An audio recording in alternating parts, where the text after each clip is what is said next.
Hoy hablaremos sobre equidad e igualdad de género en la UCR. En el año 2024 se creó la Unidad de Equidad e Igualdad de Género de la Universidad de Costa Rica como una instancia universitaria donde pudieran confluir distintas disciplinas. Su principal objetivo es promover la incorporación del enfoque de género y de los derechos humanos en el quehacer de la institución, tanto en la docencia como en la investigación y la acción social. Esta unidad planifica, implementa y monitorea acciones estratégicas para alcanzar la igualdad de género de forma articulada con las distintas instancias universitarias y en todas las sedes y recintos.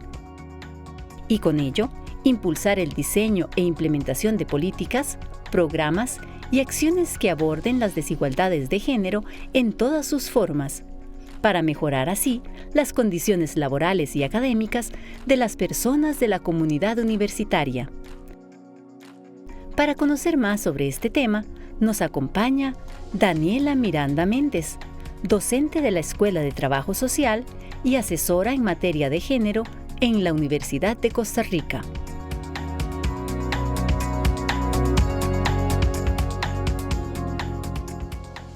Daniela, bienvenida a Conciencia. Primera vez que usted nos visita, que no sea la última, porque usted está en temas que son de mucha importancia para la institucionalidad pública, en términos generales, para el país en términos más amplios. Muchísimas gracias por la invitación, don Gustavo. Es un placer estar aquí. Gracias también por posicionar estos temas en un programa tan importante como Conciencia. Creo que solo así podemos generar un cambio cultural y transformar, al fin y al cabo, la universidad y la sociedad también. Hay muchas tareas pendientes en esta temática. Muchísimas. Muchas, pero bueno, vamos a abordarlo. Hablar de la unidad de equidad e igualdad de género de la Universidad de Costa Rica. Un poquito de antecedentes. Bueno, esta es una unidad que no existía en la Universidad de Costa Rica y era un compromiso público a nivel nacional. Desde el año 2013 se había dicho que todas las instituciones públicas tenían que tener una unidad de género y solamente en términos de universidades públicas la Universidad de Costa Rica no tenía. Entonces cuando... O sea, era la única universidad que no la tenía. La única universidad que no tenía. La UNA también, digamos que no tiene unidad de género como tal, pero tiene un instituto de la mujer que es bastante consolidado y que genera política pública y demás. En la universidad eso no existía. Y además había un abandono institucional del tema de género, tanto así que desde el año 2012 no había un balance que se está haciendo en este momento, pero no existía un balance de cómo está la universidad en materia de género. Y así con todo. Entonces, había un compromiso institucional que necesitaba articular todas esas iniciativas que había en la universidad, porque sí se hacen cosas en materia de género, pero todo el mundo trabaja un poco por su cuenta. Entonces, todo es articulado. Todo es articulado. Entonces, lo que se quería también era una instancia que realmente pueda operar todo el tema de género, porque hasta el momento no existía. Si bien existe el CIEM, es un centro de investigación, entonces se dedica justo a investigar. El CIEM es Centro de Investigación en Estudios de la Mujer. En Estudios de la Mujer, exacto. Y que el CIEM tiene una historia muy larga en la universidad, ¿verdad? Podríamos decir que desde los años 80, sí, un poquito incluso antes, se llamaba de otra forma, pero justo ha sido siempre un centro de investigación. Entonces, la posibilidad de accionar, de generar programas o políticas para realmente implementar el tema de género en toda la universidad ha sido muy limitado, ¿verdad? Y las administraciones anteriores de la universidad, antes de la suya, nunca tuvieron interés de trabajar este tema. ¿Por qué? Porque, bueno, sostiene un poco las dinámicas de poder que hay en la universidad, principalmente en manos de los hombres, ¿verdad? Entonces, no había una intención de tener una unidad hasta este año. ¿Y los objetivos propiamente de la unidad? Justo es articular y transversalizar el enfoque de género. ¿Qué es el enfoque de género? Ponernos unos lentes para ver la realidad a partir de eso que nos dijeron, porque empezamos por qué es el género, ¿verdad? Que creo que es un concepto que escuchamos mucho, pero poco nos explican qué es. Y básicamente es que desde la sociedad se han construido patrones, formas de comportarse, roles que nos dicen cómo debemos ser de acuerdo a nuestro sexo biológico, ¿verdad? Sea hombres o mujeres. Pero el género es una cosa mucho más amplia, ¿verdad? Que puede estar constituido por cómo yo me siento, cómo me autopercibo y la persona que yo quiero ser. Y vamos mucho más allá de ser hombres o mujeres, ¿verdad? El género, por dicha, ha sido estudiado y hay una gama muchísimo más grande, que ahí es donde entran todas las poblaciones también que conocemos como sexualmente diversas, LGBTQIA+, ¿verdad? Entonces es la posibilidad que tenemos de ser las personas que queramos ser, sin importar el sexo con el que hayamos nacido, ¿verdad? Porque lo que lo determina es los comportamientos, las actitudes, las formas en las que nos expresamos y lo que queremos ser finalmente en el mundo. Es un tema complejo. Nos falta mucha información, nos falta mucho conocimiento. ¿Se genera investigación en la unidad de género de la Universidad de Costa Rica? No, la unidad de género nace justo con una necesidad principalmente de articular, y eso refiere a planificar. Porque en este momento no existe ninguna instancia que pueda decir, bueno, la universidad va a caminar por aquí en materia de género. No hay. Entonces, puede ser que alguien tenga una buena voluntad de trabajarlo o que alguien diga, a mí ese tema no me importa, que es un poco lo que ha ocurrido, ¿verdad?, en muchas instancias universitarias. Entonces, como ya existe un centro de investigación, ¿verdad?, el CIEM, la intención de la unidad no es investigar en sí, sino que es planificar y articular capacitación, prevención, todo lo que tiene que ver con presupuestación en materia de género, etcétera, ¿verdad? Entonces sí, no se dedica tanto a la investigación. Ahora, hay un punto importante, que es que el compromiso de la unidad es hacer un balance de género cada 2 años, como está estipulado, ¿verdad? En algún momento se creó un acuerdo en el Consejo que cada 2 años tiene que haber un balance de género. Y le va a tocar a esta unidad hacerlo, ya sea con sus recursos propios o a partir de contrataciones, o como lo consideren mejor, ¿verdad? Pero si su fin no es investigativo, sino su fin es meramente de articulación y planificación institucional. Además, existe la Defensoría, existe la Comisión de Hostigamiento Sexual. Hay un montón de comisiones. Exactamente. Ajá, entonces, ya usted nos habló de articular. Ajá. Muy bien. Hay que articular. Estoy pensando en esa persona que fue acosada. ¿A dónde acude en primera instancia? ¿Cumple la unidad ese papel, digamos, de darle seguimiento a este caso? No, porque el reglamento contra el hostigamiento sexual en la universidad, en la transformación que tuvo en el año 2020, reforzó un poco más las instancias que ya habían, que es la Comisión Institucional contra el Hostigamiento Sexual, que es la que atiende denuncias propiamente, ¿verdad? Entonces, si hay una persona que está sufriendo violencia, hostigamiento sexual, tiene que ir a la comisión a interponer la denuncia.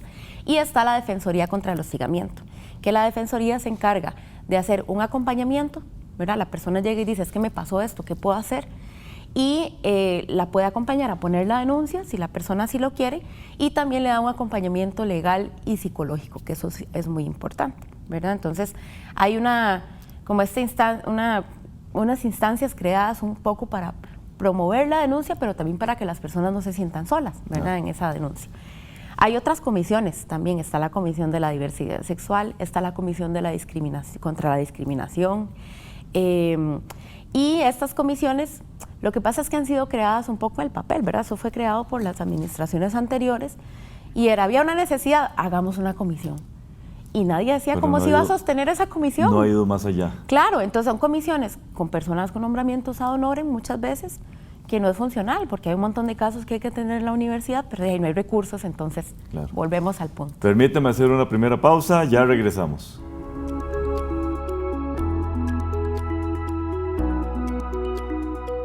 UCR Equidad e Igualdad es una plataforma digital institucional que articula las acciones que realiza la Universidad de Costa Rica en materia de equidad e igualdad de género.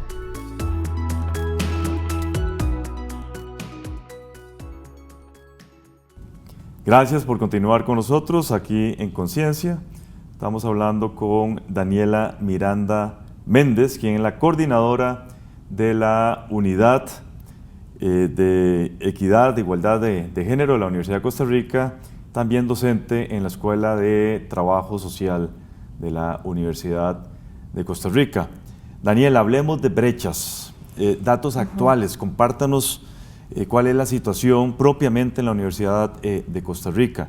Hay diferencias salariales, un tema que nos ha preocupado muchísimo es lo difícil que es para la mujer publicar, y ahí está una desventaja real con respecto a los hombres. Coméntenos al respecto. Claro.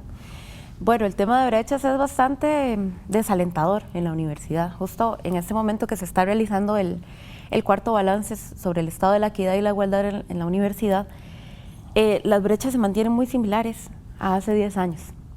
No hemos mejorado nada. No hemos mejorado en nada. O sea, hay cifras que sí, digamos, hay una mejora mínima. Leve. Por ejemplo, que ahora ingresan más mujeres a la universidad, pero eso no garantiza que su ingreso pueda, de alguna forma, garantizarles su permanencia y graduación en igualdad de condiciones, ¿verdad? Con brechas salariales, hay un diagnóstico de brechas salariales que se hizo en el año 2021 que dice que las mujeres ganan aproximadamente en todos los rangos universitarios, ¿verdad? Ya sea docente, administrativas, ganan alrededor de 100,000 colones menos que los hombres, en los mismos puestos, ¿verdad? ¿Y por qué razón? Bueno, pues no hay ninguna, más allá que una desigualdad, ¿verdad? Que ha sido como creada de forma muy estructural. ¿Y con qué me refiero a estructural? Que hay un montón de cosas que sostienen la desigualdad, no solamente en términos de acciones más concretas como acoso laboral o discriminación, sino en lo más simbólico, ¿verdad? Que la mujer, aunque sea mujer doctora y que está en igual de condiciones en una comisión con un compañero, es a la que le dicen usted tome la minuta o usted sirva el cafecito. Y son cosas muy pequeñas, ¿verdad?, que van sumando una serie de desigualdades. Por ejemplo, la posibilidad que tienen las mujeres de publicar. Para la universidad ascender en régimen académico se necesita tener publicaciones. Y las mujeres todavía se mantienen una relación de 2 publicaciones a una en general, ¿verdad?, en casi todas las áreas. Por ejemplo, con respecto a los libros, las mujeres publican, no sé, 30% y los hombres un 69%, una cuestión así. Por aquí traje los datos porque me parece importante mencionarlos. Claro, por favor. Con respecto a artículos, por ejemplo, para las personas que están en propiedad, un 33% de mujeres publican versus un 66% de hombres, ¿verdad? Y esto se reduce un poco más en interinos, ¿verdad? Los porcentajes cambian y eso puede ser por la necesidad que están teniendo las mujeres, ¿verdad?, de lograr en algún momento alcanzar la propiedad, pero igual hay una brecha bastante importante. En el tema de libros, por ejemplo, las mujeres interinas publican un 36% y los hombres un 63%. Entonces hay una brecha muy grande, ¿verdad?, que también eso impide mejorar el salario, en tener mejores nombramientos, porque además las mujeres están nombradas en comisiones, en defensas de tesis, en cursos, y hay una investigación muy interesante que dice que los hombres pueden avanzar más rápido en su carrera académica porque también tienen más posibilidades de escoger los cursos que dan y las investigaciones. Y entonces se meten tal vez en alguna investigación que les permite avanzar también para su curso y todo lo que trabajan tiene que ver con una misma temática y eso les permite especializarse. En cambio las mujeres, ¿verdad? Pongo mi ejemplo, en algún momento en la Escuela de Trabajo Social. Bueno, yo estaba en una comisión, daba 2 cursos y además trabajaba en la rectoría. Entonces son un montón de temas que hay que abordar y no le permite a una, ¿verdad?, tener una especialidad mucho mayor en alguno de ellos. Y así funciona con muchas mujeres. El tema de hostigamiento sexual, que evidentemente es algo que no debe darse en ninguna instancia, pero es una triste realidad. ¿Hay diferencia entre hombres y mujeres? Muchísima. Justo, bueno, nada más por mencionar algunos datos, en los últimos años el hostigamiento sexual en términos de denuncia ha crecido un 170%, ¿verdad? Y las denuncias referenciales... Hay más denuncias que antes. Hay más denuncias que antes. ¿Casos? ¿Qué cantidad de casos? ¿Cantidad de casos? No lo sabemos. Por aquí, sí, yo lo anoté por acá, le puedo dar el dato concreto. Y obviamente hay un subregistro, Daniela. Hay un subregistro porque aquella persona que no se animó hay muchas personas que no se animan y que además hay algo que detectamos justo en el balance que estamos haciendo, es que la gente piensa que hay una impunidad muy grande, ¿verdad? Y esto es ¿Y que para qué? Y que para qué va a denunciar y se va a exponer, ¿verdad? Si después la persona no le pasa nada, va a volver a la universidad o va a tener una sanción que es mínima. Correcto. ¿Verdad? Y así funciona, así se sostiene. Digamos, del 2021 al 2023, para que se dé una idea, esos son datos de la Defensoría contra el Hostigamiento. Pasó de 23 denuncias que atendieron en el 2021 a 70 denuncias en el 2023. Para que se dé una idea, digamos, eso es en el tema de la Defensoría. Casi 3 veces más. Casi 3 veces más. Y bueno, el hostigamiento sexual es un tema muy importante, pero yo creo que también hay que avanzar hacia otras discusiones, por ejemplo, las maternidades y las labores de cuidado de las mujeres de la universidad. No es lo mismo avanzar en la carrera académica o administrativa teniendo personas a cargo, porque eso requiere una carga mental de que tengo que ir a ciertas horas a recogerlos, tengo que ver cómo me acomodan el horario, tengo además que ver si mi hijo o hija se enfermó, o tengo que maternar, tener mi periodo de lactancia.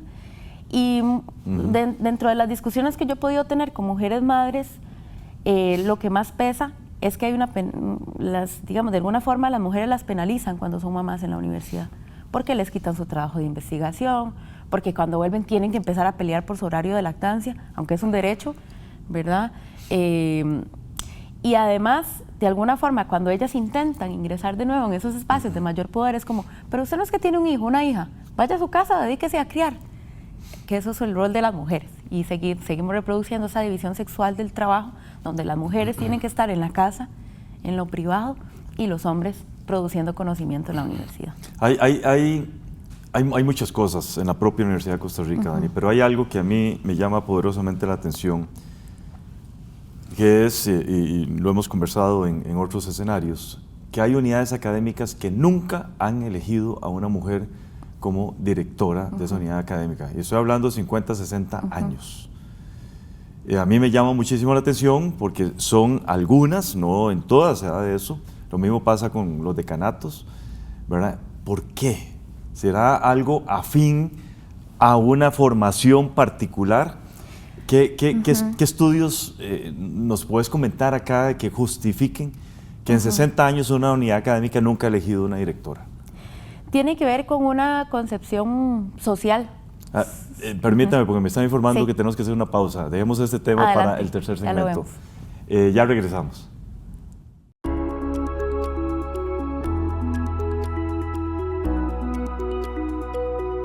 Las brechas salariales, la disparidad, el trabajo doméstico no remunerado y el hostigamiento sexual son algunas de las expresiones del patriarcado que la unidad busca atender.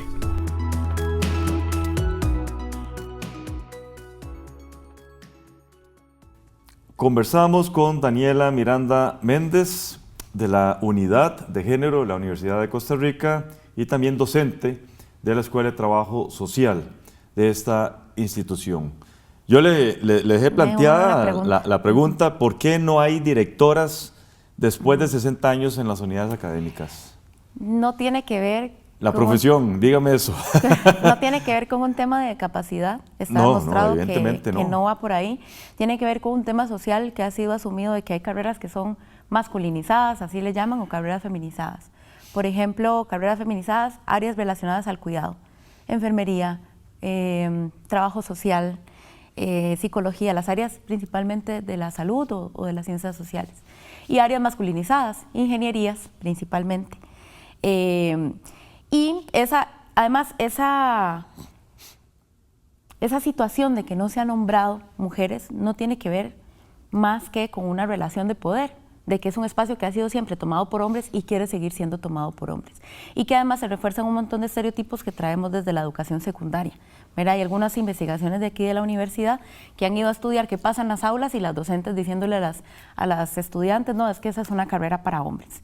¿Verdad? Cuando hablamos de las áreas de las ciencias básicas, por ejemplo, o las ingenierías. Y otro tema, si bien es cierto, en algunas unidades académicas se han elegido mujeres, la brecha o la desproporción es enorme. Sigue siendo igual. Y es además, enorme, pero enorme. No hay posibilidades de que una mujer tome un puesto de dirección, porque además la cantidad de mujeres que pertenecen a una asamblea es casi nula. Entonces, quienes siguen tomando decisiones van a seguir siendo los hombres que siguen es otro factor ocupando importante. los puestos. Y hasta que la universidad no tenga una política de contratación que se dirija hacia esas áreas, a que más mujeres ocupen los puestos, de ahí, si no hay una asamblea conformada por mujeres, va a ser imposible que las mujeres tomen esos puestos. ¿La unidad está trabajando en ese sentido? Tal vez me gustaría hacer una aclaración, ¿verdad? Aquí con respecto a la unidad, que ahora usted mencionaba que yo soy la coordinadora de la unidad. Bueno, yo en este momento no soy coordinadora de la unidad, ¿verdad? Yo sigo operando como asesora en materia de género de la rectoría. ¿Por qué? Porque la unidad se crea el 8 de marzo de del año pasado, y de alguna forma empieza la administración a tratar de que la unidad opere y el Consejo Universitario no aprueba las plazas. que se requieren para operar en la unidad, y el Consejo Universitario aplaza esa aprobación, y cuando ya se aprueban las plazas ya era muy tarde para iniciar las labores de la unidad.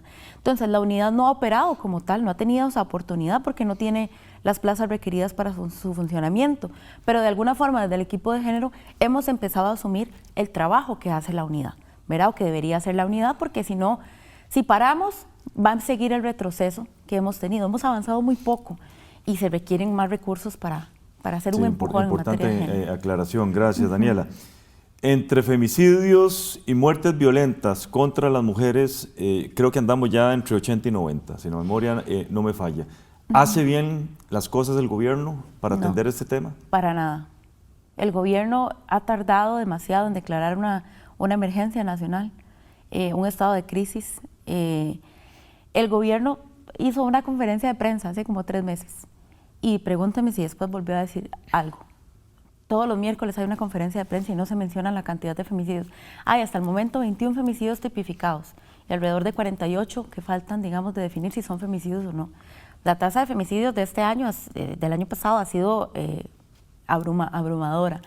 Y el gobierno no hace nada. Tiene un programa que se llama Puntos Violeta, pero ¿y qué? Las mujeres no se acercan a denunciar porque las medidas de alejamiento que tienen no son cumplidas. Y no hay una capacitación para que Fuerza Pública atienda esta situación, no hay recursos realmente destinados al INAMU para potenciar que hayan más servicios de atención a las mujeres que están en riesgo de femicidio y en general de la violencia. Y el INAMU ha venido en este año, yo que he participado en algunos espacios como representante de la universidad, es alarmante la forma en que la ministra, por ejemplo, viene operando, dando decisiones que ella cree que son que pasan por su entendimiento, que no tiene ningún criterio técnico sobre el tema de género y que le pasa por encima a las colegas que tienen años haciendo políticas públicas y trabajo dentro del INAMU. Entonces, es una situación espeluznante lo que pasa en el INAMU. El papel del CIEM. El papel del CIEM actualmente creo que está destinado a la investigación, ¿verdad? El CIEM ha hecho esfuerzos importantes que no se pueden negar, pero los recursos con los que cuenta también son limitados. Entonces, digamos, en términos de femicidio, el CIEM desarrolla algunas investigaciones que dan datos o que trabajan más con estudios de caso de familias sobrevivientes de femicidio, etcétera. Coméntenos de la encuesta que realizaron ustedes. La encuesta se realizó a toda la comunidad universitaria, eso es un avance porque nunca se había hecho, y lo que buscaba era descubrir datos de que no se tiene registro en la universidad sobre discriminación, sobre uso del tiempo, sobre hostigamiento sexual en docentes y administrativas, que no existía tampoco ese dato, y sobre principalmente brechas que la gente identifica en su espacio más cotidiano de trabajo. Fue un trabajo bastante arduo, con una muestra significativa grande, digamos, de la universidad, alrededor de 700 encuestas, docentes, administrativas, estudiantes también. Y bueno, los datos aún no están, así que no quiero ahondar demasiado en eso, pero creo que lo que nos queda de lección es que esto tiene que ser un ejercicio periódico para realmente ver si avanzamos o retrocedemos, y que lo que nos demuestra la universidad es que lo que las administraciones anteriores no hicieron se evidencia en el avance casi nulo que tenemos en materia de género. Ya nos queda un minuto. ¿Sala de lactancia? Salas de lactancia, bueno, con esta administración logramos inaugurar el año pasado 5 salas de lactancia nuevas. Además, se reservó presupuesto para 5 salas de lactancia que están en proceso y para que se ejecutara este año, 2025, 5 salas nuevas. Entonces, alrededor de 15 salas de lactancia. ¿En Rodrigo Facio o en toda la Universidad de Costa Rica? En Rodrigo Facio y en 2 sedes. Una es en Cocal, en Punta Arenas, y también en Golfito. La intención es que se pueda ampliar a todas las sedes y recintos, pero sí es un avance significativo muy importante. ¿Trabajo futuro de la unidad? Trabajo futuro, una política o un plan táctico, como le llama la Oficina de Planificación Universitaria. Es necesario que haya un documento que diga qué hay que hacer, por dónde hay que ir para que todo el mundo camine hacia la misma dirección y que además haya una obligatoriedad. Es lamentable, la universidad debería trabajar no a partir de lo punitivo, porque somos una casa de enseñanza de las mejores. Pero ¿qué pasa? Que hay muchas figuras de poder que no van a renunciar a lo que tienen y hay que tener una obligación de por medio, un papel que le diga usted tiene que cumplir esto. Perfecto. Y eso solo se va a lograr con una política institucional en materia de género. Muchísimas gracias, Daniela. Mi admiración y respeto por el trabajo que usted está haciendo prácticamente sola ahí en la unidad, y ojalá que a muy corto plazo esas plazas estén definidas para cumplir, digamos, con las metas propuestas desde la unidad. Claro, muchas gracias por la invitación. Gracias también a todas y todos ustedes. Continúen con la programación de Canal 15 UCR, no sin antes ver nuestra sección Conceptos. Hola, soy Catalina Lao y les doy la bienvenida a Conceptos, el espacio donde definimos algunos de los términos que se usaron en el programa y los ponemos en contexto. Por ejemplo, hoy se usó esta palabra. Sobre el estado de la equidad y la igualdad en la universidad, las brechas se mantienen muy similares a hace 10 años. Brecha es un sustantivo y se refiere a la rotura o abertura irregular, especialmente en una pared o muralla. En este caso se habla de las brechas de género o las desigualdades que existen entre los hombres y mujeres en diversos ámbitos de la vida, como el social, económico, cultural, político, laboral y académico, entre otros. La investigadora señala que si bien ha habido esfuerzos por buscar equidad dentro de la UCR, todavía existen muchas diferencias entre hombres y mujeres. Pero también se utilizó el siguiente término. Todos los miércoles hay una conferencia de prensa y no se menciona la cantidad de femicidios. Hay hasta el momento 21 femicidios tipificados y alrededor de 48. Tipificar es un verbo que se usa para ajustar varias cosas semejantes a un tipo o norma común. Aquí, la investigadora nos habla de los femicidios tipificados, o los actos declarados por las leyes de nuestro país como asesinatos de mujeres como resultado extremo de la violencia de género. Como apunta, el gobierno no ha logrado establecer verdaderas políticas de empoderamiento y apoyo que contribuyan a disminuir los casos de violencia contra las mujeres. Esto fue Conceptos. Recuerde que puede seguirnos por nuestras páginas de Facebook y YouTube para conocer más sobre nuestros temas de investigación. Les espero en el próximo programa de Conciencia para seguir definiendo más palabras. Hasta la próxima.